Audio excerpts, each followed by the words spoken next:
মাশাআল্লাহ, দেখেন কত সুন্দর। আসলে চায়না কমলা ফলের বাগান আসলে অসাধারণ বললে চলে। মানে এত সুন্দর কালার আসছে এবং খাইতে একদম মিষ্টতা। আমি আমি আসলে খাইলাম বাজারেরটা আর হলো আমাদের দেশীয় ফল, এটার কোনো ডিফারেন্ট নাই। সেম টু সেম, কোনো ডিফারেন্ট আসলে পাওয়া যাবে না এই মালটাতে। আপনাদের দেখে অনেক পরিমাণ, আসলে এত পরিমাণ মালটা ধরছে। সরি, মালটা না, কমলা, চায়না কমলা। এখানে কালারটা দেখেন,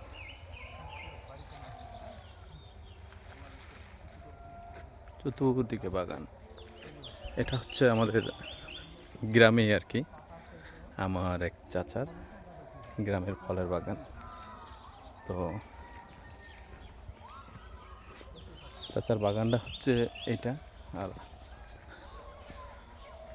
বাগানের সাইডটা, বাগানের পাশে আছে পুকুর। আর পুকুরের যেই গাছগুলো দেখা যায়, এটাই হচ্ছে আমার এখানে একটা ছোট্ট একটা পরিসরে বাগান আছে। পুকুরের ওই পাশ আর এই পাশ